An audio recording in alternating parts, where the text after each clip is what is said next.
माननीय गृह मंत्री जी यहाँ पर आए हैं। मैं माननीय गृह मंत्री जी से आग्रह करूंगा कि सदन के सामने माननीय अध्यक्ष जी, मेरा विपक्ष के सभी सम्मानीय सदस्यों से मेरा आग्रह है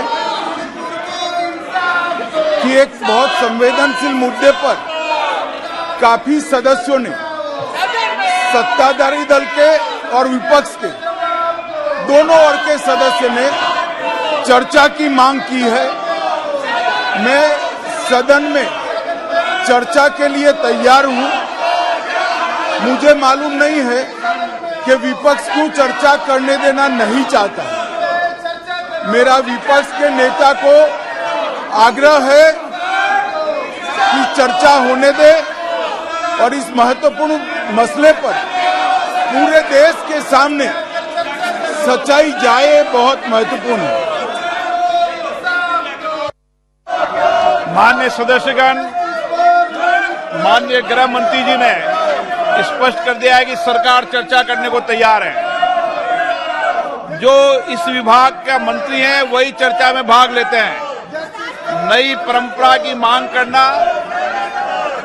और सदन नियोजित तरीके से नहीं चलाना, ये देश और राष्ट्र के हित के लिए नहीं है। मैं माननीय सदस्यगणों से पुनः आग्रह करना चाहता हूं कि जिन विषयों, जिन मुद्दों पर आप चर्चा करना चाहते हैं, सरकार ने स्पष्ट कर दिया है। मुद्दों पर चर्चा कराएं, समाधान कराएं, ताकि हम सामूहिक चर्चा से एक बेहतर रास्ता निकालकर वहां की जनता की भलाई कर सकें।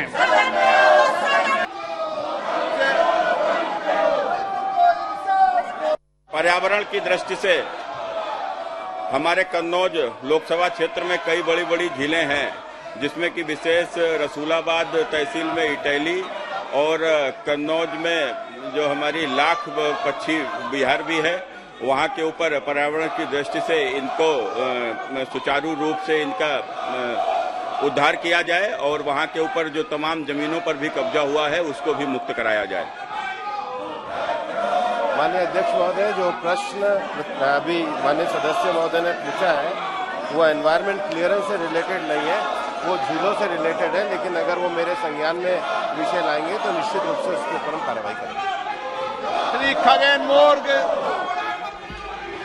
सर, केंद्र सरकार ने राज्य और संघ सरकारों द्वारा प्रस्तावित 153 प्रस्ताव में से कितने प्रस्ताव स्वीकार किए तथा क्या कार्रवाई की गई है और देश में पर्यावरण को क्षति पहुंचाने वाले फैक्ट्रियों और कंपनियों पर क्या कोई कठोर कार्रवाई की गई? यदि हाँ तो ब्यौरा क्या है? धन्यवाद सर। माननीय अध्यक्ष महोदय, जो ब्यौरा माननीय सदस्य ने पूछा है वो लिखित में एनेक्सर 1 के रूप में लगाया गया, जिसमें राज्य अनुसार कुल 153 परियोजनाएं इस समय हमारे मंत्रालय में लंबित हैं, वो पूरी तरीके से यहाँ पर रखी गई है। प्रश्न संख्या 42 श्री गुमान सिंह दामोर। प्रश्न संख्या 42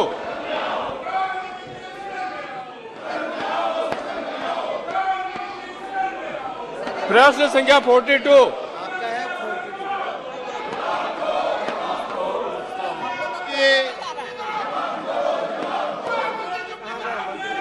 माननीय जनजाति मंत्री जी। उत्तर सभा पटल पर रख दिया गया है, माननीय सदस्य को उत्तर दे दिया। मैं माननीय अध्यक्ष महोदय, आपके माध्यम से जनजाति मंत्रालय को धन्यवाद देना चाहता हूं कि बहुत अच्छा जवाब दिया है और उसमें मैंने जो पूछी थी सब बातें उसमें सम्मिलित है। मैं आपके माध्यम से माननीय मंत्री जी से एक प्रश्न पूछना चाहता हूं कि जिस प्रकार से जनजाति क्षेत्रों में निजी संस्थाएं धर्मांतरण का काम करती है और जनजाति संस्कृति को नष्ट करती है, तो क्या सरकार तो प्रयास कर ही रही है, परंतु इस क्षेत्र में निजी संस्थाओं का सहयोग लेकर के धर्मांतरण को रोका जा सकता है, जनजाति संस्कृति का संरक्षण किया जा सकता है? ये मैं आपके माध्यम से जानना चाहता हूं।